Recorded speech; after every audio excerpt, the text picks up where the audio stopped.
right, everybody. Are you ready to dive into a true chiller? Buckle up because we are going deep into the heart of Tennessee for this one. We're talking about the Bell Witch, haunting a story of spooky encounters, a family terrorized, and a mystery that's kept folks debating for centuries. And we're unpacking it all. We've gone through historical accounts, firsthand testimonies, and all the research we could find to bring you the full story. This isn't just your average ghost story, though, is it? Oh, absolutely not. This one's got layers. It's a glimpse into early 19th century America. You know, a time when that line between reality and the supernatural, well, it got pretty blurry. Think about it. Rural Tennessee, early 1800s, life on the frontier is tough. And faith, well, faith is everything. You've got families like the Bells just trying to make a life for themselves, just ordinary folks caught in extraordinary circumstances. And those circumstances were shaped by some pretty powerful forces. Yeah. The Second Great Awakening was in full swing. Imagine these fiery preachers, sermons about sin and damnation, people speaking in tongues, falling into trances. It was intense. Like something out of a movie. Almost. It was an atmosphere where anything could be interpreted as a sign from above or, something a lot more sinister. And it wasn't just the religious fervor that had people on edge, right? Oh, no. Nature decided to get in on the act, too. Because of course it did. You had the Great Comet of 1811 blazing across the sky, freaking everyone out. Can you imagine? And then the new Madrid earthquakes literally shaking the ground beneath their feet. Talk about a recipe for unease. Exactly. People were looking for answers, trying to make sense of it all, and for many, the supernatural provided a pretty compelling explanation. So enter the Bell family, right in the thick of it. Right smack in the middle. You've got John Bell Sr., his wife Lucy, and their 6 kids. They settled near the Red River in Tennessee around 1804. They were your typical frontier family. They owned slaves, farmed the land, trying to build a life for themselves. It seemed like your average everyday life until around 1817 when things took a hard left into creepy territory. And well, it started subtly, right? It was like it was testing the waters. John Bell Sr. sees this strange dog-like creature, takes a shot at it, and poof, it vanishes into thin air. Gone without a trace. Then his son Drury runs into this gigantic turkey. I'm talking way too big to be natural. Like something out of a fever dream. Exactly. And these weren't just isolated incidents. Things quickly escalated inside the Bell home itself. Oh, so we're talking full-blown haunting time. Oh, yeah. We're talking knockings, scratching the sound of chains being dragged across the floor, enough to make your skin crawl. I'm getting goosebumps just thinking about it. And this was just the tip of the iceberg. The Bell Witch upped the ante big time. It became physically abusive. Physically abusive. You heard right. This entity specifically targeted John Bell Sr. and his daughter Betsy. We mean targeted. We're talking slapping, hair-pulling, pinching. There are even accounts of John Bell Sr.'s speech being affected, like something was physically preventing him from speaking. Like an invisible hand over his mouth. Exactly. This wasn't just about making noise. It was about inflicting real pain and fear. That's terrifying. But you mentioned earlier that the Bell Witch had its favorites. Not that being tormented is a picnic, but it seemed like Lucy and the other children were spared the worst of it. It's true. It's one of the most unsettling aspects of this whole story. The entity reportedly brought Lucy out of season grapes and cracked hazelnuts when she was ill. Hold on a minute. So it's tormenting some, favoring others? What kind of twisted game is that? It's like it wanted to divide the family to turn them against each other. Sowing chaos and discord. That's a whole other level of messed up. It really is. But the question remains, why target John Sr. and Betsy specifically? What had they done to earn the entity's wrath? It's a question that has haunted this case for centuries. It's like this entity was playing with them, right? Yeah. Tormenting some, showing favoritism to others. What was the point? And it gets even weirder, because the Bell Witch, she eventually finds her voice. Wait, so not just bumps in the night and invisible pinches, now this thing is talking to them? Oh, yeah. Imagine being able to talk to the very thing that's been tormenting you. But instead of answers, all you get are more riddles and threats. Talk about adding insult to injury. Slapping hair pulling wasn't enough. Now you have to have a conversation with the culprit. And these weren't just your run-of-the-mill conversations either. People said she could recite sermons, word-for-word sermons being delivered miles away. No way.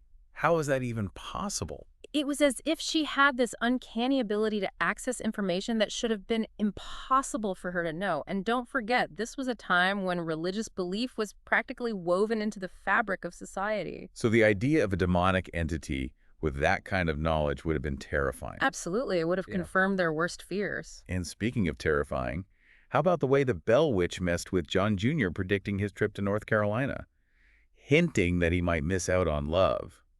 That's some next-level creepy stuff. It really is, and it adds this whole other layer to the story, doesn't it? That question of what if. Imagine being in his shoes, torn between your own desires and the warnings of this entity. Talk about a psychological mind game. This wasn't just about physical torment. This was about messing with their minds. Like a twisted game of would you rather with your sanity hanging in the balance. Hmm. But it wasn't just the Bell family who got caught up in all this weirdness, right? Dean, one of the people the Bells enslaved, he had his own terrifying encounters with this thing. Absolutely, and his experiences are a stark reminder that this wasn't just some spooky story. This was happening against the very real backdrop of slavery. A system built on fear and control. Imagine the added layer of fear for someone like Dean.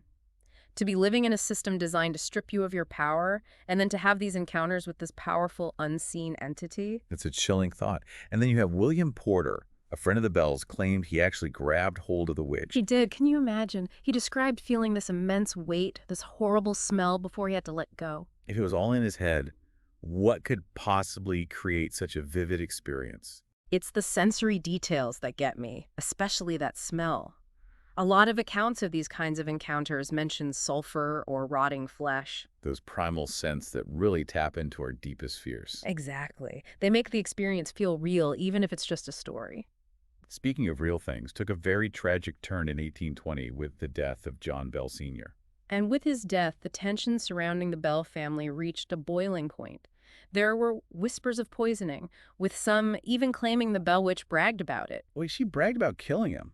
That's horrible. It gets worse. Some people even claim to have seen the entity at his funeral singing drinking songs. Singing drinking songs. At a funeral. That's more than disrespectful. That's just downright disturbing. It's like it was mocking them in their grief. But here's the thing.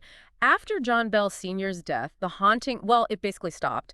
The Bell Witch eventually vanished, but not before promising to return. She promised to return. Oh, yeah. She said she'd be back to haunt Bell descendants in 1935. Let's talk about a cliffhanger. Did she ever reappear? Well, that's the million-dollar question, isn't it? Did she come back to fulfill her spooky promise? The records are a little fuzzy on that one, to be honest. We know John Bell Sr.'s closest living relative in 1935 was a Dr. Charles Bailey Bell down in Nashville. So did old Doc Bell get a ghostly house call? Who knows? There is no proof he experienced anything out of the ordinary. But that's the thing about these legends, isn't it? What? The mystery just adds to the allure. Because let's face it, the Bell Witch may have vanished from the Bells' lives, but her story, well, it took on a life of its own. Like wildfire, fueled by whispers and rumors of her return. Because everyone loves a good comeback story, right? Even if the comeback involves a vengeful spirit. But it went beyond just stories, right? The Bell Witch became a full-blown phenomenon. Oh, she's practically a celebrity.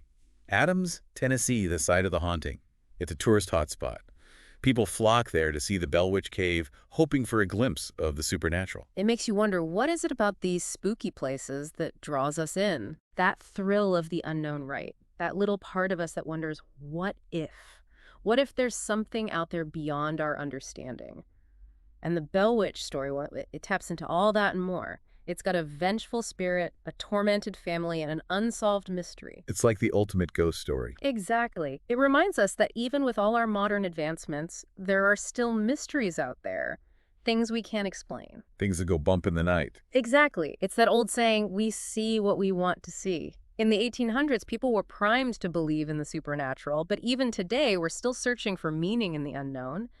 And sometimes a good ghost story reminds us that there are still things out there that logic and reason can't quite explain.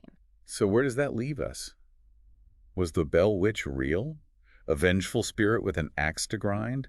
Or was it all just a product of overactive imaginations fueled by the anxieties of a turbulent time? I hate to leave you hanging, but that's the million-dollar question, isn't it? And I don't think there's a single satisfying answer.